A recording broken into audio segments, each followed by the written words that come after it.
You know, unbelievable. I was in, like 24 hours ago, I was in, I call it House of Corrections. It's Peoria Corrections Facility or whatever it is.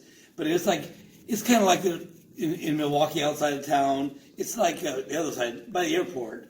I don't know exactly where it is. But I thought they'd hold me till a court date. But I'm finding favor with the police officer guy and some court officials and some jail officials. As a matter of fact, I have to tell you this. The guard lady, she was in uniform, all the way in uniform, black lady. She came into a day room and said, Phil Buyno, and all the other guys were looking, you get to go free. And I think they were all jealous because they had to stay over, you know what I mean? Right. And I was surprised. And they give you a free bus pass, which takes wheelchairs. And I mean, God's in this whole thing. Okay, and that lady, that cop lady, she said to me, she said, you look kind of old. What did you do to get here? And I said, well, I went to the abortion clinic and there's some trespassing involved. And she said, well, keep it up. Man. Now, what describe what happened on Monday when you went? Well, I'll show you what Sally made up. Please give your baby life, Annie and Thomas. Buyno, of course. Annie's my sister, not Buyno, because it'd be his last name. But Annie's my sister and Thomas is her husband. Will adopt your baby, and there's numbers. And I go on the property, usually the parking lot, but if a dad invites me in, I go in. I went in twice, you know. But the last time it didn't happen. But the parking lot, and right away, clinic worker comes out, you know, real mad, get her, sitting there growling. And I don't pay attention to them. And they call the police, of course. And at first, I know this cop. Now, at first, I didn't know that he was going to turn out as good as he did. At first, he seemed kind of, I don't know if he was angry or stern, you know, trying to get me to stay on the property, off the property. I mean, stay on the public sidewalk. I said, well, I can't do that. I said, I told him this. I said, I got to give the girls that, and he parked right in the entrance of the abortion clinic, and he stayed there about an hour. Well, this rookie cop guy, you know, he read. I've never had Miranda rights read to me, but that's right. You know, I don't mind a rookie doing that or anything like that.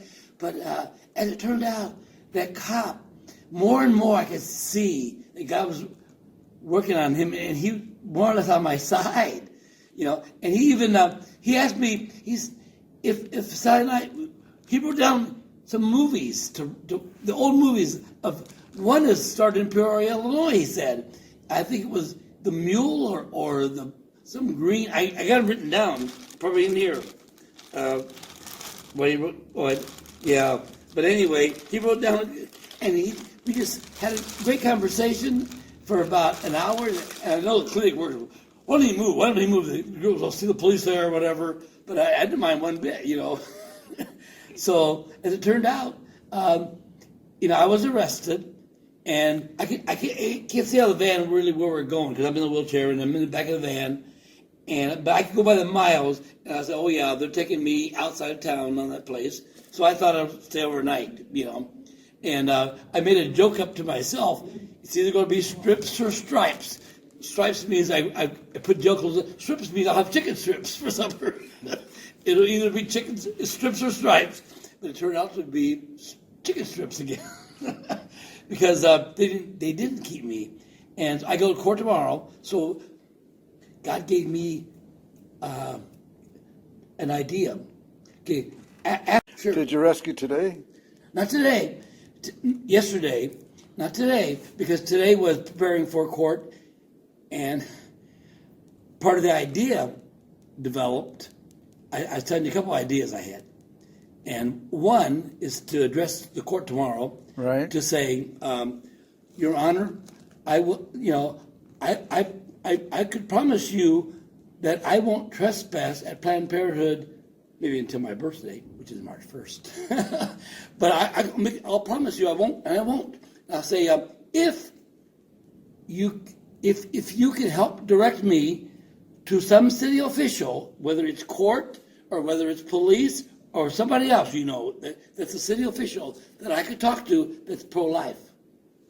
If you just set me up with somebody I could talk with, because I want to advance the idea of making Peoria a city of refuge for the preborn. Right.